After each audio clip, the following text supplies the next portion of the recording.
pessoal, eu vi vários posts dizendo, mas como pode o sujeito é réu numa ação penal e estão chamando ele de paciente como se ele estivesse doente.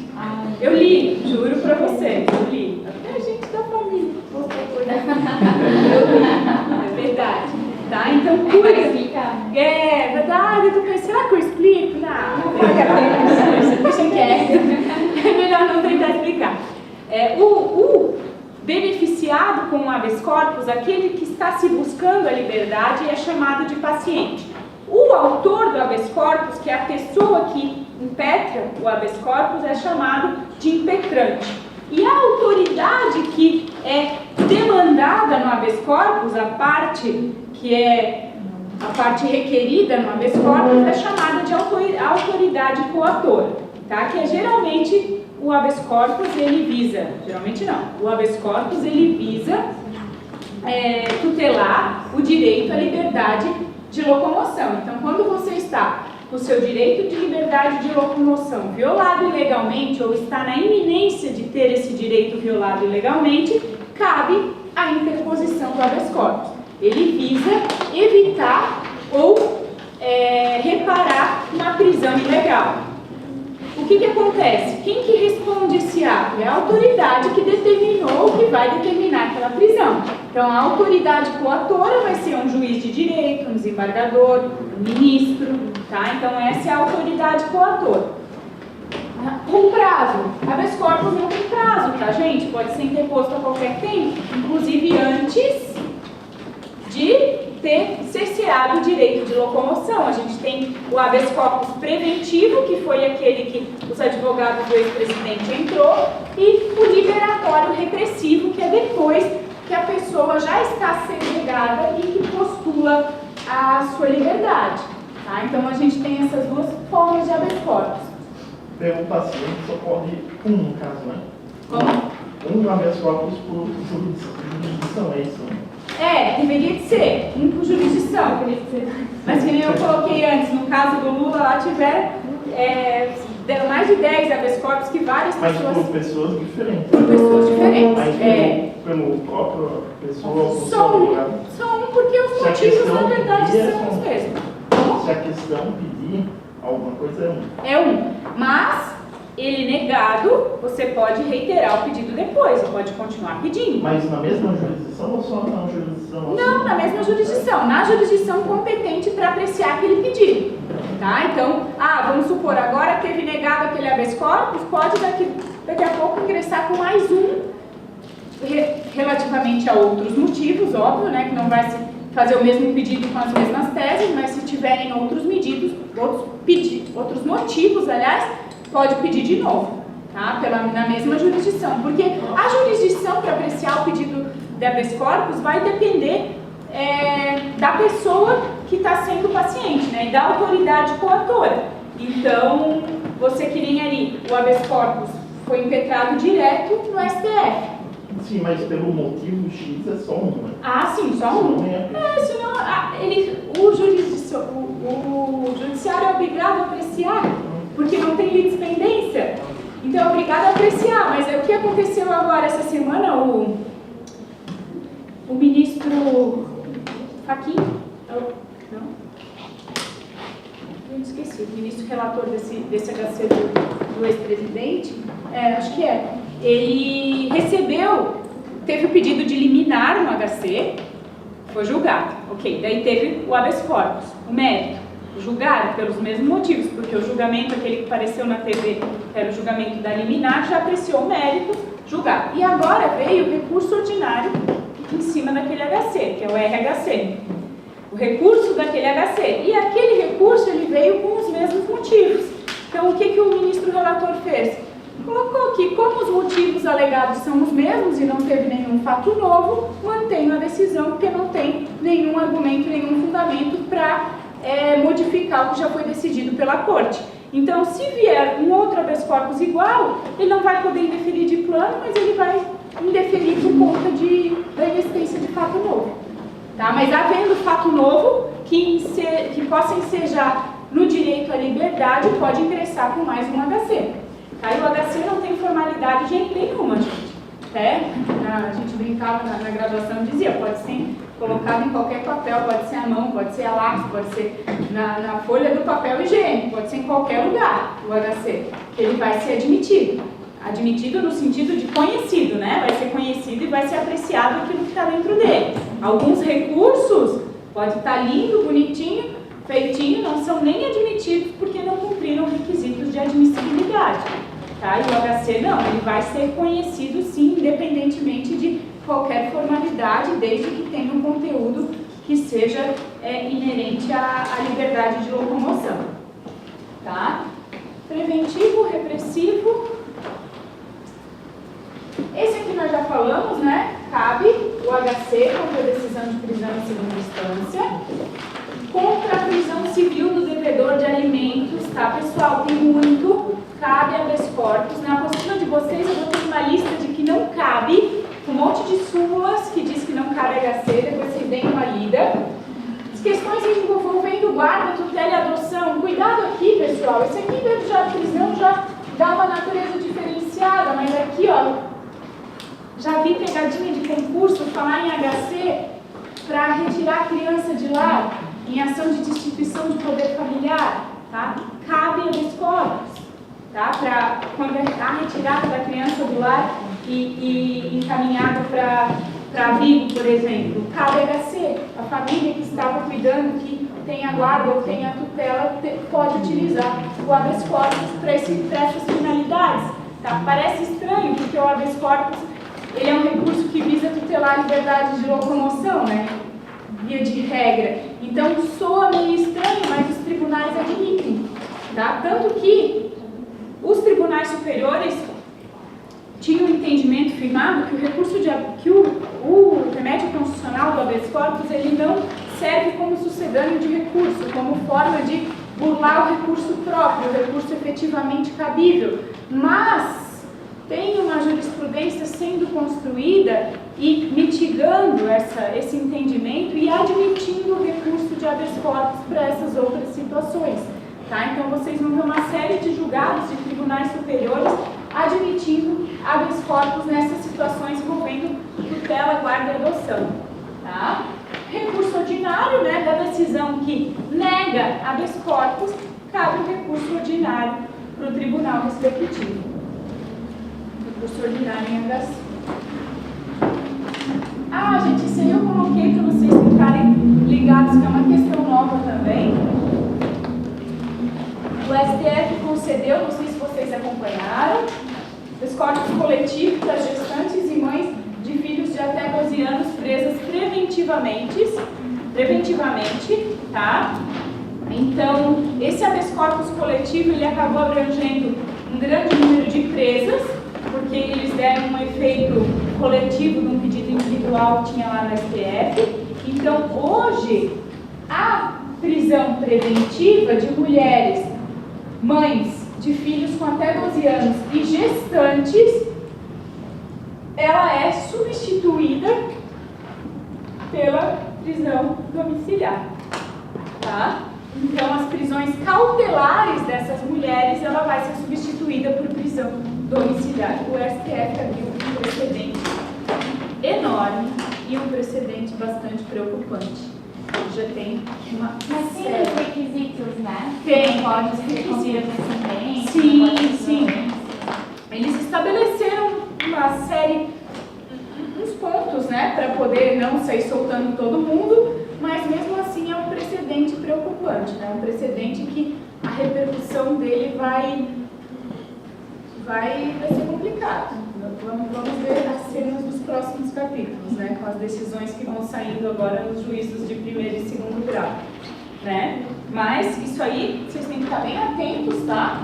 Foi agora em fevereiro, pode ser que seja cobrado sim no concurso, tá? Porque é uma decisão que ela teve um efeito bastante abrangente. A revisão criminal. A revisão criminal, pessoal, ela está no artigo 621, lá do Código Penal.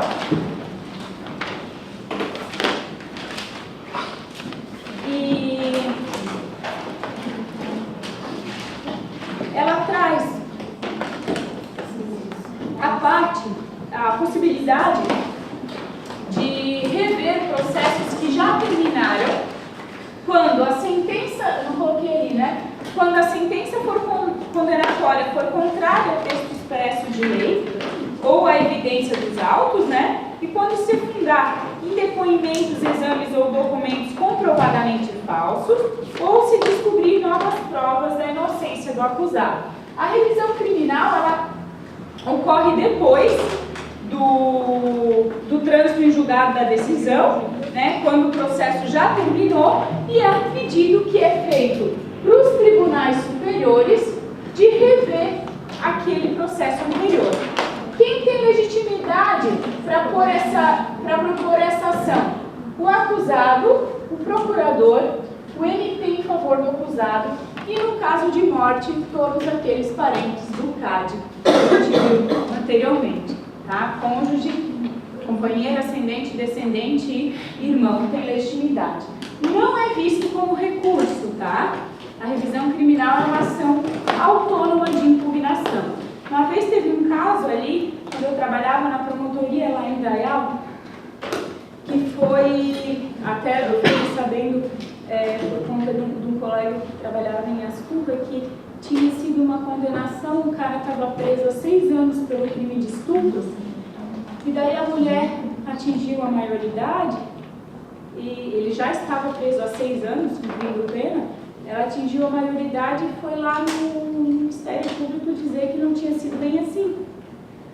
Dizer que não teve crime, que ela na época ela tinha de 15 para 16 anos, mas que foi consentido, que estava namorando e tal, e o pai dela obrigou ela a fazer a representação lá e a queixa para responsabilizar. E daí o cara estava preso e o Ministério Público pediu a revisão criminal, pedindo a soltura, enfim. Esse é o único caso prático que eu lembro que eu acabei tendo um caso de revisão criminal. Mas tem, especialmente se tiver novas provas. Questões de recursos, vamos passar. Tribunal do Júri, vai dar tempo de ver o júri.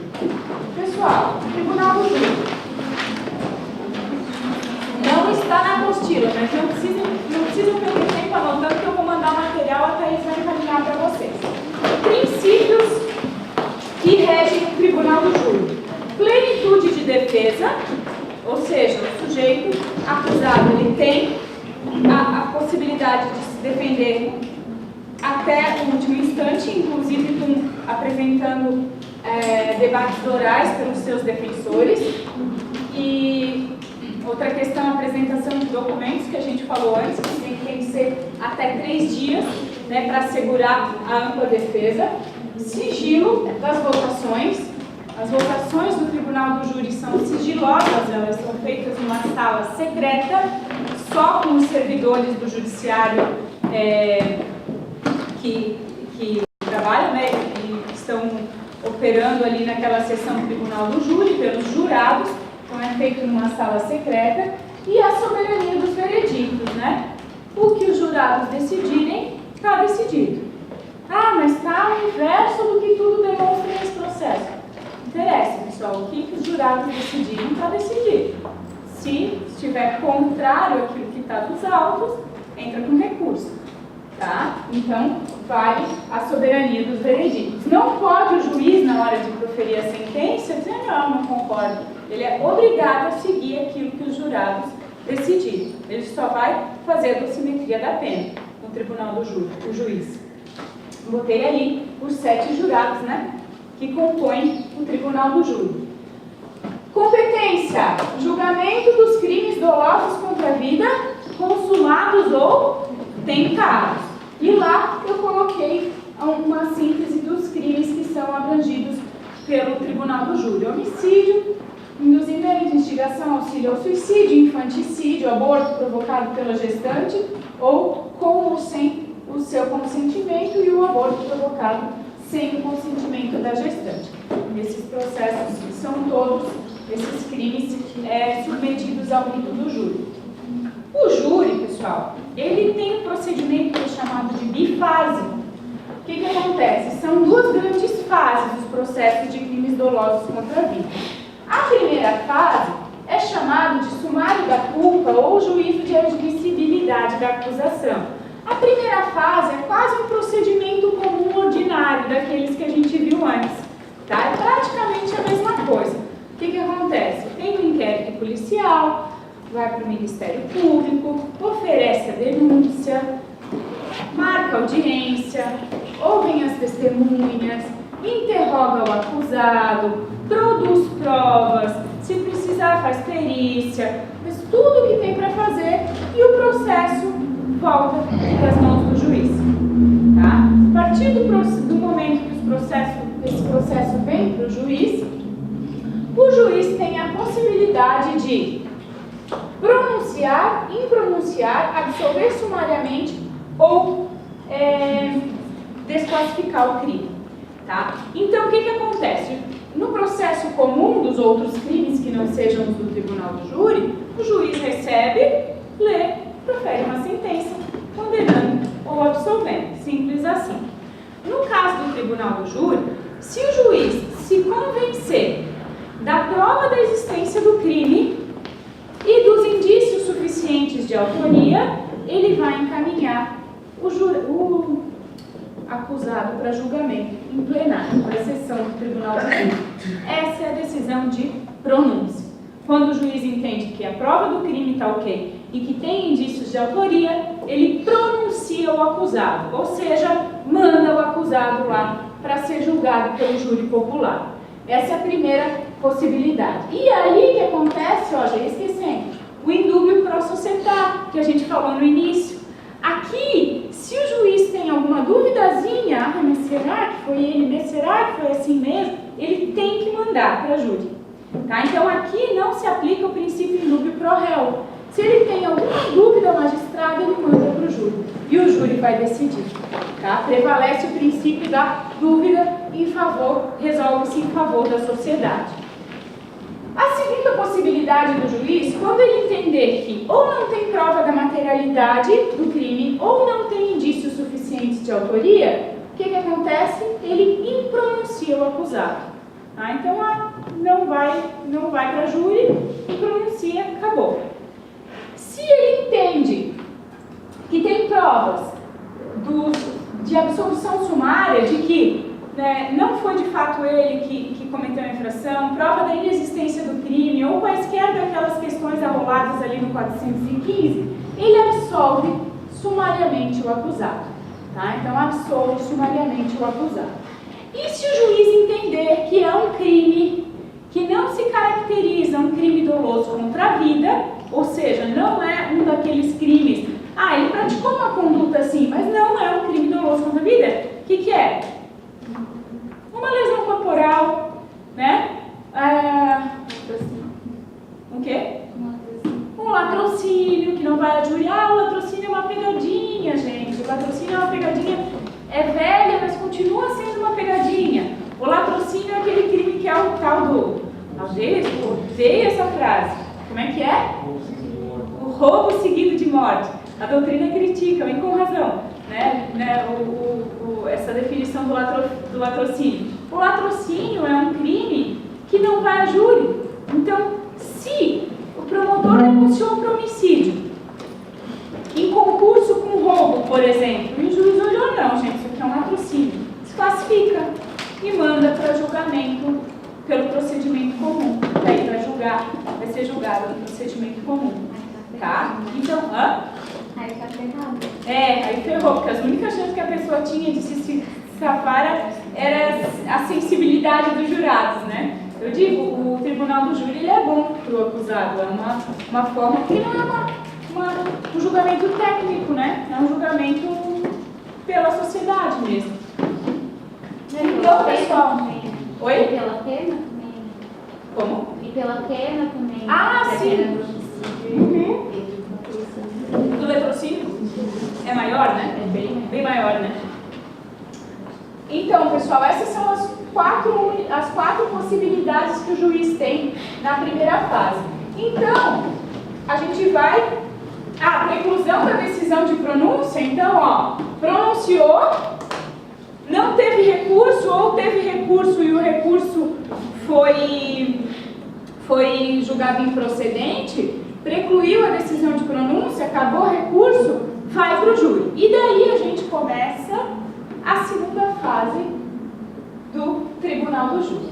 E a segunda fase é o julgamento em plenário. Tá? O julgamento em plenário, a colega aqui até colocou antes, nossa, o nosso Código de Processo Penal ele traz vários artigos, ele esmiuça bem, e de fato o Código de Processo Penal ele traz de uma forma bem esmiuçada o rito e o procedimento do Tribunal do Júri em plenário. Eu fiz só algumas considerações aqui dos pontos que julgo mais importantes para vocês, mas depois coloquei como complementação na apostila que eu vou mandar. Preclusa a decisão de pronúncia, os autos são remetidos ao juiz presidente do Tribunal do Júri. Pessoal, não é aquele mesmo que decidiu, que pronunciou o acusado. Tá? A vara do Tribunal do Júri é uma vara especializada, à exceção das comarcas pequenas que tem, às vezes, uma vara única, né? Às vezes só tem um juiz, é ele mesmo que vai presidir o Tribunal do Júri, mas via de regra vai para o juiz, para a vara que é especializada nos crimes do júri. As partes são intimadas para apresentar rol de testemunha, e vejam aqui, 5, tá? Para serem ouvidas em plenário por fato criminoso. Ah, mas se é um crime doloso contra a vida, só vai ter um fato. Não, gente, o que a gente viu antes? Os crimes conexos vão tudo junto.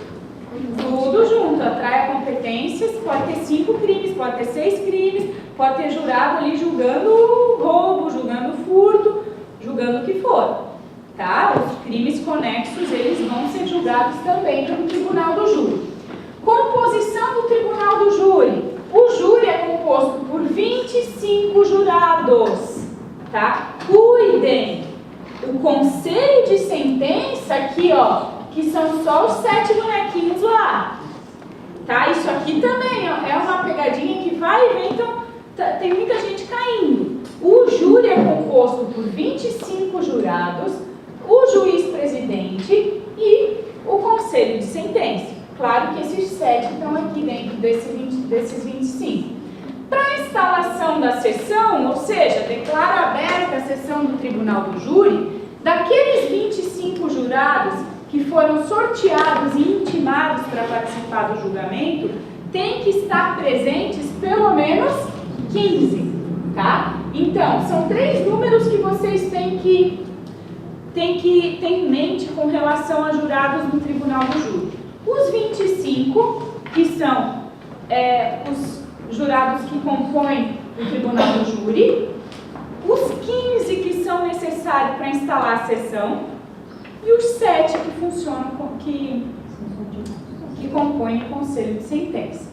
Tá? Então, esses são os números. As partes, tanto acusação quanto defesa, podem ter até 3 recusas injustificadas. Olhou para a cara do jurado, não gostou da cara dele, recuso. O juiz vai sorteando, recuso. Tá? 3 recusas imotivadas podem ter, e recusas motivadas, ou seja, o Ministério Público ou a defesa justificaram por quem está recusando. Fulano é estagiário do Ministério Público, por mais que seja de outra promotoria, ou estagiário do Judiciário, trabalha com juiz, vai recusar. É motivo legítimo para recusar jurado. Né? A pessoa trabalha ali dentro, não vai ser imparcial, ou muito difícil que seja imparcial. Então, tem recusas que podem ser justificadas, tá? Incomunicabilidade dos jurados sorteados. Via de regra, os jurados, eles são incomunicáveis, tá? Eles não podem falar entre si depois que eles são sorteados. Então, nem de fuxiquinho, nada, nem na hora do cafezinho, nada. Um jurado tem que ficar todos um separado do outro, sem comunicação entre si. Tá? Isso é princípio do Tribunal do Júri que tem que ser observado. Até esses dias saiu um artigo naquele site, ali, naquele aplicativo de notícias jurídicas, falando dessa incomunicabilidade dos jurados, se causaria nulidade absoluta ou nulidade relativa. No caso, pessoal, prevalece na doutrina que a nulidade decorrente da violação da incomunicabilidade dos jurados é relativa, só se a parte demonstrar que teve de fato algum prejuízo que vai prejudicar o resultado do julgamento. Tá? Prevalece na doutrina, mas deve ser respeitado o princípio da incomunicabilidade dos jurados. Os jurados, então, seguindo a instrução em plenário, sorteados, eles prestam compromisso, vão inquirir um ofendido, né, quando não for um homicídio consumado, por primeiro, então vai ser ouvida a vítima. Segundo, as testemunhas, primeiro da acusação e depois da defesa. Os jurados, gente, podem fazer perguntas às testemunhas, tá? Acontece que eles fazem a pergunta direcionada para o juiz-presidente e o juiz-presidente reproduz a pergunta para que o jurado responda, tá? Então, para que o acusado responda, para que as testemunhas respondam. Então, os jurados podem sim participar fazendo perguntas e pedindo quaisquer esclarecimentos que eles tenham com relação aos fatos que estão sendo apurados, tá? Pode haver requerimento de diligências, acariações, reconhecimento, esclarecimento de perícias, leitura de peças, pode ser requerido em plenário também. E coloquei ali, o interrogatório do acusado também será por último, né? Igual no procedimento comum ordinário. E, em regra, é vedado o uso de algemas, porque aplica também a súmula vinculante número 11. Tá? A gente vê de vez em quando na TV julgamentos e vê que realmente não estão utilizando algemas em plenário. Só vai se utilizar nas situações que sejam de extrema necessidade, que esteja comprovada essa extrema necessidade. De tribunal do júri, acho que até coloquei a parte dos debates, Pessoal, os debates, vocês têm que ficar atentos para esses numerozinhos, porque às vezes essas chaticezinhas eles colocam em questão objetiva, 1h30 para cada acusação e para defesa, e 1 hora para réplica e para tréplica, tá? Independentemente do que tiver de crime e de acusado. De crimes, aliás, quando tiver mais de um acusado, acrescenta 1 hora no tempo e dobra o tempo da réplica. Daí fica 2h30 e 2 horas, tá? Cuidado, pessoal, coloquei no início. Quando tiver mais de um crime e o mesmo acusado, continua a regra geral de tempo. Só vai acrescer 1 hora e dobrar o tempo da tréplica no caso em que haja mais de um acusado sendo julgado na mesma sessão de julgamento. Tá? A votação. O próprio código traz essa ordem de quesitos, tá? Esses quesitos, eles vão ser explicados pelo juiz para os jurados. Primeiro vai se questionar, o crime aconteceu? Existiu o crime? Sim. 4 cédulas de 5, pessoal, já é suficiente e o juiz não abre as demais cédulas, tá? Todo mundo vota, mas quando tem 4 cédulas, ou com sim ou com não, que é a maioria, eles já para de abrir as outras, tá? Antigamente, antes de 2018, tinha que abrir todas as cédulas para ver quantos votos teve para cada lado, mas agora com 4 no mesmo sentido, já não precisa abrir as demais.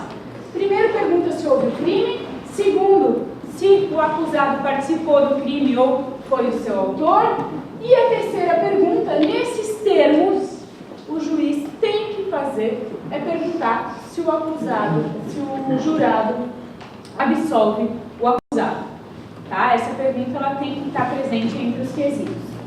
Depois vem as causas de diminuição de pena e as qualificadoras e causas de aumento. Então, dependendo das respostas que forem sendo dadas, vão se abrindo os demais quesitos, vão se fazendo, aliás, questionando os demais quesitos. Resposta negativa de mais de 3, encerra a votação daquele quesito, porque a gente não precisa mais de unanimidade. Isso aqui é uma questão interessante, pessoal, desaforamento. Desaforamento é uma medida excepcional que está lá no 427 e 428. Quando é que ele ocorre? Ele ocorre quando, naquelas hipóteses ali, quando houver interesse da ordem pública pelo desaforamento do júri, Quando houver dúvidas sobre a imparcialidade do júri, que são aqueles casos, eu não falei o que é o desaforamento. O desaforamento, pessoal, é a retirada daquele processo de determinada comarca para que ele seja julgado por uma outra comarca, tá? Ou seja, o clamor social às vezes é tão grande naquela cidade que o júri já formou um pré-julgamento na sua própria cabeça e pode falar o que quiser lá, que eles já estão com a sociedade, aquele pessoal daquela cidade já está com a mente certa de que o resultado tem que ser aquele pronto. Então, isso pode prejudicar o julgamento. Então, a lei prevê a hipótese de desaforamento, tirar de uma comarca e encaminhar para outra comarca. Além da dúvida sobre a imparcialidade do julgamento, o interesse da ordem pública, porque às vezes a pessoa que vai ser julgada é uma pessoa pública ou até mesmo uma pessoa que acabou sendo ameaçada pela gravidade do crime que ela praticou, alguma coisa nesse sentido, né? Segurança pessoal do réu, quando correr risco o réu ser julgado naquela cidade, e aquela última, né? O Código prevê a possibilidade de desaforamento quando tiver excesso de serviço, tirar de uma comarca e mandar para outra, né? Todo judiciário tem excesso de serviço, gente. Não tem um órgão, acho, do judiciário que não tem excesso de serviço. Então, com relação a esse quesito, a esse ponto, não tem muita justificativa para o desaforamento, né? E fiquem atentos, porque é um instituto que pode ser questionado. Até teve uma questão ali de uma das provas do FGV que pede qual que é a providência a ser tomada, e é um caso, uma situação fática que enseja no desaforamento, preenche os requisitos legais para o desaforamento. Procedimento. Pessoal, esse aqui eu coloquei porque eu já vi cair em duas provas da FGV, tá? Dessas últimas, que é os crimes praticados por funcionário público, os crimes de responsabilidade dos funcionários públicos. Tem um procedimento específico no Código de Processo Penal, no 513 a 518, e esses crimes têm uma peculiaridade. Eles seguem um rito parecido com o rito do procedimento comum ordinário, só que tem a tal da defesa preliminar. Tá? Então, só vamos ter cuidado. A defesa do réu, lá no processo comum ordinário e sumário que nós vimos, ela é chamada pela doutrina e pelo examinador na prova de vocês, não de defesa, mas de resposta à acusação. Tá? Não confundam a resposta à acusação com essa defesa preliminar. Essa defesa preliminar, ela é específica desses crimes praticados por funcionário público e ela tem um prazo de 15 dias. Ela está no 513, 514, 513? É, no 513. Não?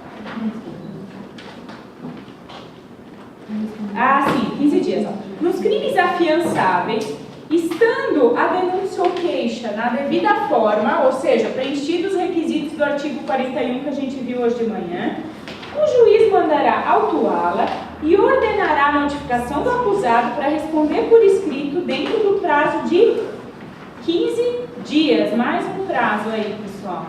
Se não for conhecida a residência do acusado, será nomeado um defensor a quem caberá apresentar a resposta preliminar. Cuidado aqui, pessoal, porque essa defesa preliminar, ela precede o recebimento da denúncia. Tá? Então, o juiz chegou a denúncia nas mãos dele e primeiro dá oportunidade para a defesa preliminar para depois receber a denúncia. Tá? Então, por isso que ela é chamada de defesa preliminar. E a súmula 330 do STJ diz que é desnecessária a resposta preliminar na ação penal que foi instruída por inquérito policial. Tá? Então, a ação penal que teve um inquérito, o STJ entende desnecessária por ser meramente protelatória essa defesa preliminar. E a gente, vamos combinar, pessoal, crime contra funcionário público, é difícil a gente ter uma apuração que não seja por inquérito, né? Por inquérito policial. Então, essa súmula do STJ, ela quase que afastou esse procedimento especial dos crimes praticados por funcionário público, de responsabilidades do funcionário público. Mas, segundo a legislação, tá? Apesar da súmula determinar isso, há possibilidade, deve o juiz, aliás, conceder à parte o prazo de 15 dias para a defesa preliminar, tá? Porque está na lei. Sendo funcionário público, essa notificação não poderia ser feita no local de locação dele, onde ele exerce as funções, porque ali o parágrafo único traz que se ele não for conhecido a residência, vai ser nomeado defensor, mas o juiz não poderia mandar notificar lá onde esse funcionário público exerce? Não vai no local do cargo, não. No meio do defensor. Ele vai ter incentivado na residência, né? Citado na residência. Para a citação. Aqui em Blumenau tem uma situação de uma colega minha de trabalho que está sendo processada funcionária pública e ela foi citada na No instituição. local de trabalho? Na repartição pública? Do município, né? Acho que é. Aham. Deveria ter sido nomeado defensor, se ela não for localizada na residência. É constrangedor para o funcionário público ser citado no local de trabalho. Mas deve ter tido uma determinação judicial, né? Talvez esgotaram todas as tentativas de localizar em casa, talvez ela tem residência conhecida, tudo declarado. Talvez estivesse se ocultando para não ter citado, alguma coisa assim, mas é complicado. Não pode comparar o particular, o particular pode ser citado no registro. Pode. Não, na verdade, funcionário público poder também pode, né? Só que geralmente faz-se na residência, justamente por causa do constrangimento, né? Geralmente faz a citação pessoal no domicílio, né? A própria lei fala. Mas é complicada essa situação. Complicada. Vamos lá. Desnecessária a resposta do artigo 514 na ação penal instruída por inquérito. Então, quando a ação penal ela surgiu a partir de um inquérito policial, entendem os tribunais superiores que não precisa oportunizar essa defesa preliminar. O juiz recebe a denúncia e já cita para apresentar resposta à acusação. Organização criminosa. Pessoal, a Lei 12.850 de 2013, essa questão está bem divulgada, então está caindo bastante em concurso, principalmente por conta dos acontecimentos que tem tido envolvendo a Lava Jato, né? Cuidado, pessoal, que a lei anterior, ela era eminentemente processual, tá? A Lei 9.034, ela só trazia questões processuais relativas à organização criminosa. Não conceituava, o conceito era estabelecido pela doutrina, e não trazia crimes relativos à organização criminosa. O que mudou em relação à lei de 2013? Ela trouxe um conceito dizendo o que vem a ser organização criminosa, a gente já vai ver em seguida, e ela elencou uma série de crimes praticados por organização criminosa. Então, hoje, a lei das organizações criminosas, ela tem conteúdo material e conteúdo processual, tá? Ela traz, inclusive, diligências investigativas. O que diferencia a organização criminosa da Lei 12.850 da associação criminosa do Código Penal? Aproveitando, pessoal, o artigo 288 do Código Penal não fala mais em quadrilha ou bando, tá? Não existe mais o crime de quadrilha que tínhamos antigamente. Agora, o nome do crime do 288 é associação criminosa. E o que diferencia dessa organização criminosa da Lei 12.850? Primeiro, a lei, para caracterizar a organização criminosa, tem que estarem reunidos 4 ou mais pessoas. A associação criminosa do Código Penal fala em 3 ou mais pessoas. Então, a lei de organização criminosa prevê como requisito um indivíduo a mais para caracterizar a organização. Lá, o único requisito é a associação dessas pessoas para o fim específico de cometer crimes. Só. Tá? A lei da organização criminosa diz que essa reunião ela tem que ser sólida contra a sua estrutura, tem que ser uma organização com uma estrutura montada, tem que ser uma organização que tenha hierarquia, divisão de tarefas, tipo o PCC, PGC, que a gente sabe que essas organizações, até estatuto eles têm, né? Eles têm estatuto deliberando quem faz o quê, quem que é o chefe, quem são os subordinados, então isso são organizações criminosas, diferentemente de se organizar 3 ou 4 pessoas ali para praticar um furto, né? Para praticar um roubo, tá? Diferente da organização criminosa. Aqui, intuito de obter vantagem, só cuidado, vantagem, qualquer vantagem, não necessariamente vantagem financeira. Tá? Então, qualquer vantagem, a lei só fala em obtenção de vantagem. Para a prática, então, essa organização, essa associação, ela tem que ser para praticar crimes que a pena máxima seja igual ou maior de 4 anos. Tá? Então, são para os crimes mais graves. Se tiver uma associação de pessoas para a prática de crimes, ainda que haja essa reunião constante com organização, tudo direitinho, para a prática de crimes menos graves, não vai se enquadrar na lei de organização criminosa. Tá? Então, esses são os requisitos. Cuidado para não confundirem a organização criminosa do artigo 1º da Lei 12.850 com a associação criminosa do artigo 288 do Código Penal. Tá? Cuidem para não confundir essas duas. A Lei de Organização Criminosa traz uma série de possibilidades de diligências e de institutos. Delação premiada, colaboração premiada.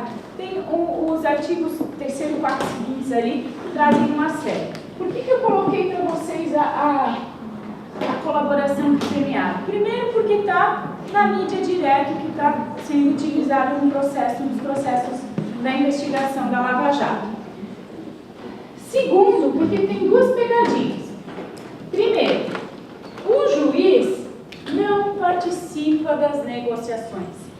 Tá? As negociações são realizadas entre a autoridade policial, os acusados, os envolvidos e o Ministério Público. Tá? O juiz não participa das negociações. Ele homologa lá na frente, mas não participa das negociações.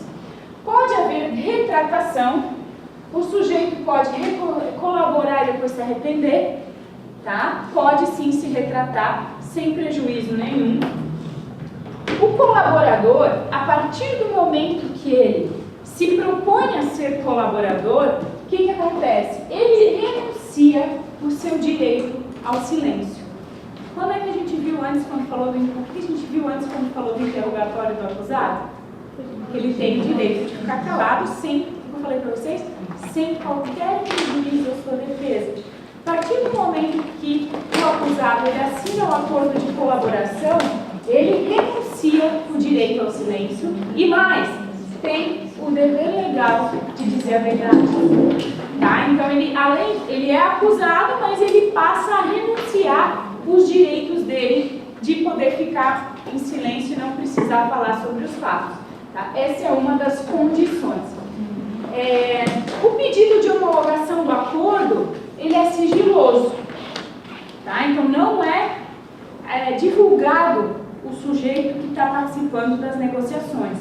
O colaborador, ele também, para preservar a identidade dele, a lei prevê uma série de medidas. Ali, que além do nome, ele não tem divulgado, ele tem algumas regalias, alguns programas de proteção que vão ampará-lo, para que essa colaboração não coloque o colaborador em risco. Tá? Então, a lei, ali, num dos seus incisos, o dispositivo, ele fala dessas questões.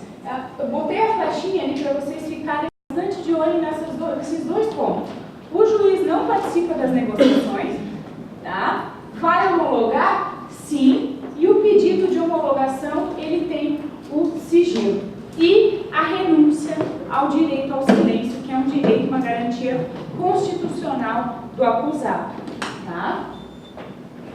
Ah, essa foi a última agora, ó, TJ do Alagoas, agora de 2018. Deixa eu ver qual que é o número da questão. Vocês anotarem. Ah, não tem.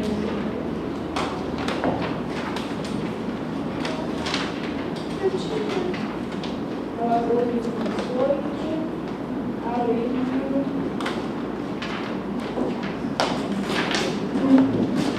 Ai, não lembro o número da questão, essa eu não tenho anotado aqui, pessoal. Vamos lá. A lei trouxe uma série de inovações legislativas ao disciplinar sobre a definição do crime de organização criminosa e sobre a investigação penal e meios de obtenção de provas. Um dos institutos previstos na lei e controvertidos estudados pela doutrina é a colaboração premiada que a gente acabou de olhar. É correto afirmar: o juiz não poderá recusar-se à homologação à proposta que não atender os requisitos legais ou adequá-la ao caso concreto. Se o juiz não precisasse, não pudesse recusar, não teria sentido para ter homologação, né? Então, se ele vai homologar, ele pode recusar. O colaborador, nos depoimentos que prestar, renunciará, na presença da defesa técnica, ao direito ao silêncio e estará sujeito ao compromisso legal de dizer a verdade. Os dois pontos que eu coloquei para vocês ali no slide anterior. Então, essa é a letra B. Vamos analisar as outras. As declarações do colaborador como meio de prova que são, poderão servir como fundamento único para justificar uma condenação? Não. O que precisa ter? Outros elementos de prova, né? Assim como todas as provas no processo penal. Poderá ser realizada posteriormente à sentença, podendo ser acordada a redução da pena em até 2/3 ou concessão de livramento condicional, independentemente da pena cumprida. Ah! Metade? É metade que vocês têm ali o artigo? De 1/3 a 2/3. Tá? A negociação do acordo de colaboração em respeito aos princípios da ampla defesa e qualidade de armas contará com a participação do acusado, de seu defensor, do Ministério Público e do juiz competente para julgamento? Não, né? A gente viu que a negociação, o juiz não participa, tá? Gente, das últimas provas, a única que cobrou a questão da colaboração premiada foi essa do TJ de Alagoas, que foi agora, esse ano, início do ano. Tá? Então, essa questão do colaborador, eu peço para vocês... Mas é a B? Oi? É a B? A resposta não é a... B. B? Ah, tá. Achei que tinha falado D. Não, é a B. Renúncia ao direito ao silêncio, estará sujeito ao compromisso legal de ser verdade. Tá? Eu acho que agora os slides acabaram. Vamos voltar para as questões, já que a gente tem tempo ainda.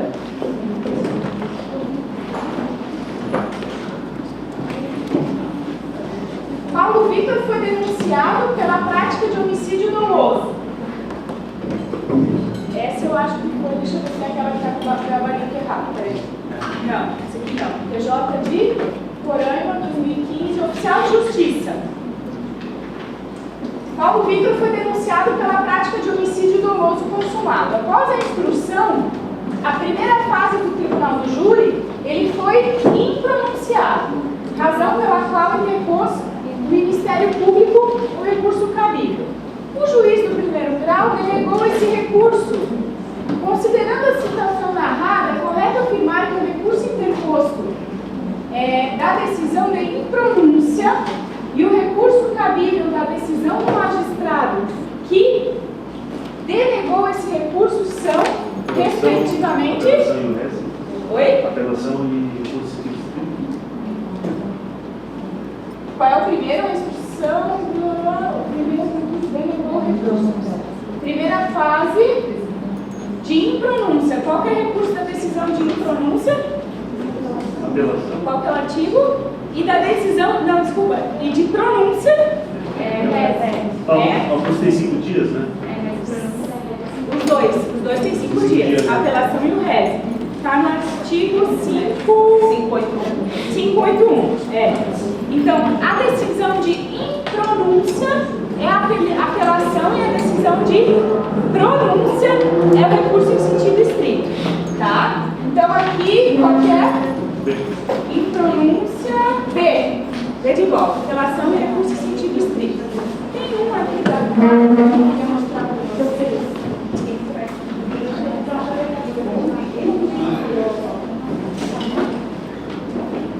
Não está aqui nos slides. Não está cá discriminado. Essa aqui essa aqui. De recursos também. Vamos lá. A última, pessoal. Depois que foi para tirar dúvidas. Vinícius, sócio de um escritório de advocacia, recebeu, no dia 2 de outubro, 2 intimações das decisões referentes a 2 clientes diferentes. A primeira tratava de decisão proferida pela primeira Câmara Criminal de determinado Tribunal de Justiça denegando habeas corpus que havia sido apresentado perante o órgão em favor de Gilmar, após negativa de primeira instância, que responde preso à ação pela suposta prática do crime de roubo. Recurso contra a denegação de habeas corpus, qual dos dois, do qual eu falei para vocês que era? Recurso ordinário constitucional. Denegação de habeas corpus. A segunda, vamos ver. A segunda intimação foi de decisão proferida pelo juiz, também denegando ordem de habeas corpus, mas dessa vez a medida havia sido apresentada em favor de Rubens, que figura como iniciado em inquérito investida a suposta prática do crime de tráfico. Diante das intimações realizadas, insatisfeito com as decisões proferidas, Vinícius, para combater as decisões judiciais, deverá apresentar recurso ordinário constitucional nos dois casos, porque as duas são denegativas de habeas corpus. Sempre quando denegar habeas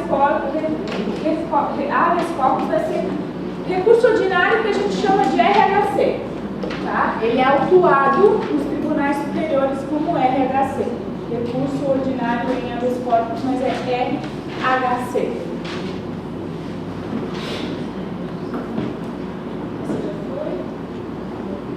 Essa já viu?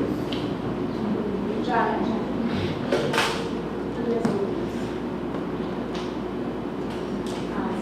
Essa aqui. Da Fátima nós vimos, que eu falei para vocês que ela estava errada, né? Mateus foi denunciado pela prática de crime de furto qualificado. Recebida a denúncia, foi o réu citado para oferecer resposta, onde alegou inépcia da denúncia, falta da condição de ação. Afirmou ser inimputável e ainda disse ter agido em estado de necessidade. De acordo com o Código de Processo Penal, é correto afirmar que no rito comum ordinário, o acusado será absolvido sumariamente quando verificar inépcia da denúncia? Não. Falta de condição de ação? Não. Existência manifesta de situação de estado de necessidade? Não. Existência manifesta de inimputabilidade. Tá? Ele é inimputável. Se a existência for manifesta, o juiz pode absolver sumariamente. Tá? Essa, eu acho que essa está com o gabarito certo. Deixa eu ver aqui. O JMO. Analista Oficial de Justiça.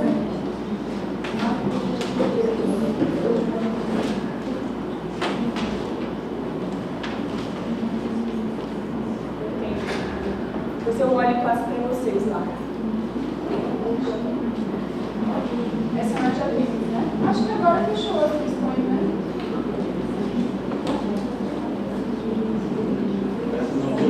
Não vimos? Não? Então vamos lá. Nenhuma dessas? Não. Tá, deixa eu ver qual que é a questão. PJMO.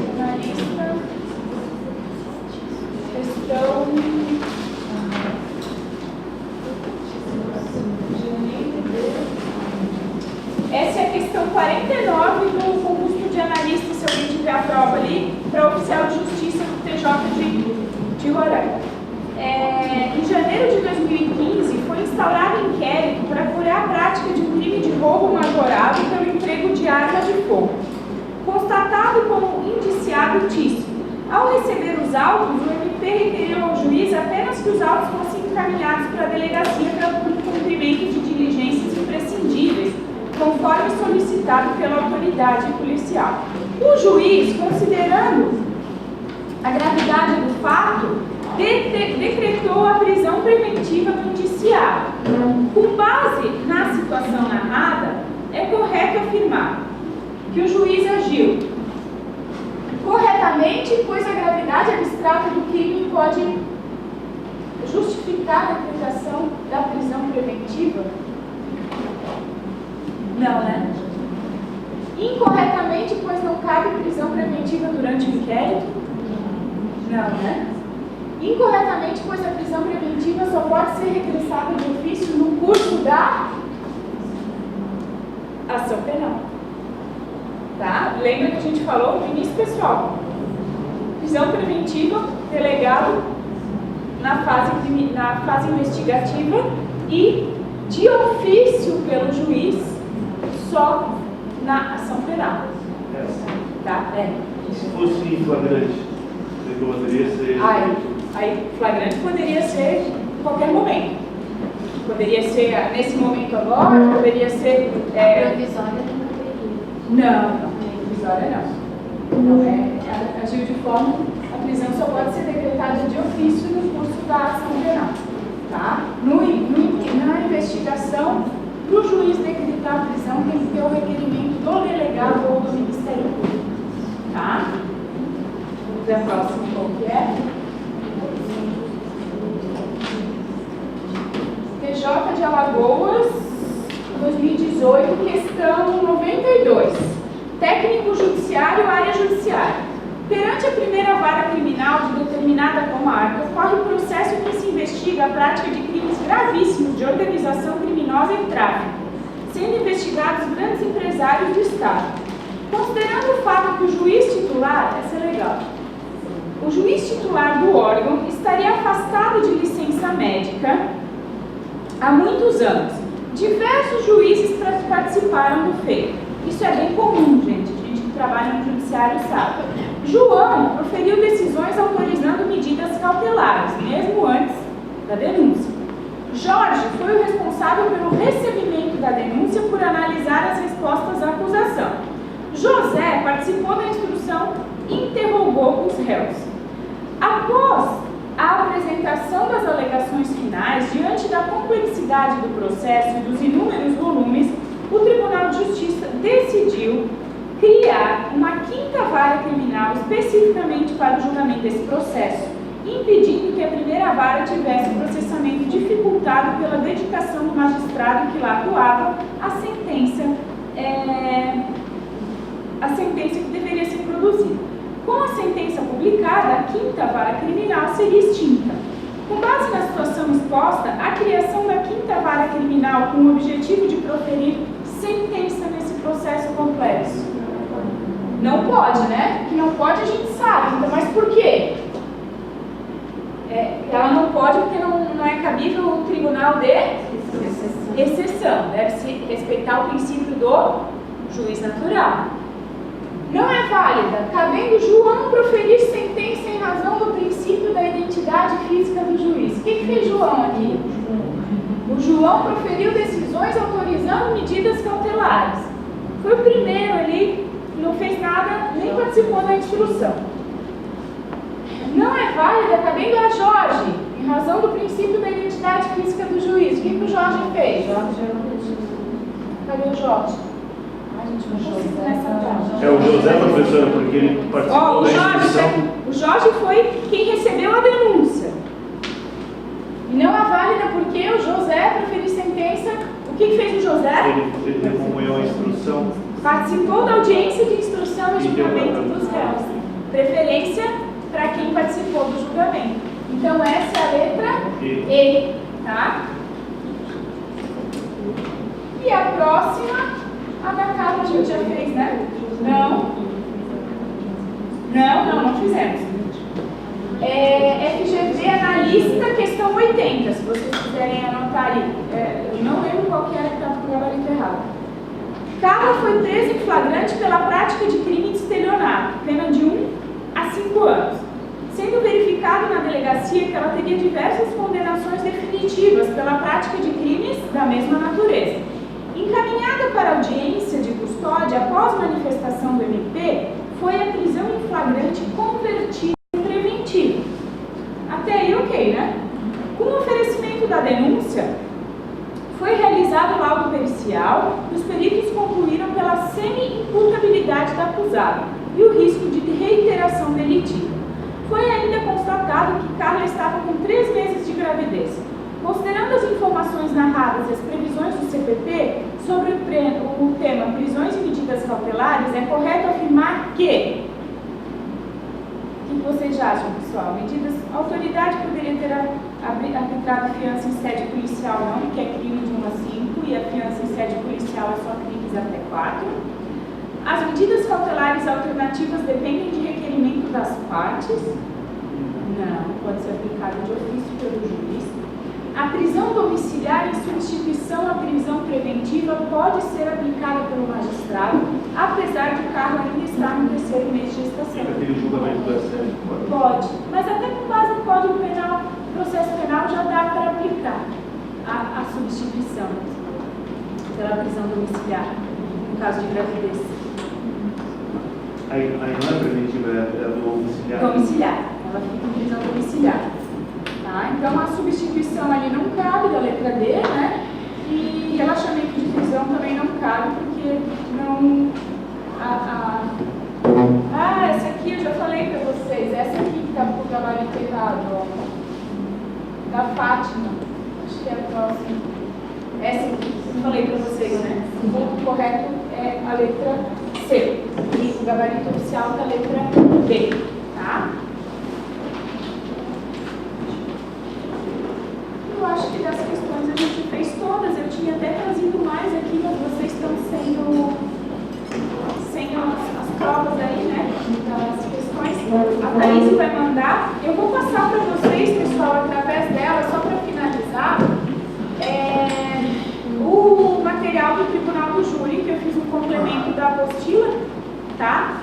E aquelas tabelinhas dos julgados da jurisprudência que a gente comentou, eu também vou mandar para vocês, eu fazer um compilado, e daí no decorrer dessa semana eu encaminho para você, para a Thaís, ela manda para vocês, tá? E qualquer dúvida que vocês tiverem, se tiver alguma coisa que passou ou que está na apostila, que vocês tenham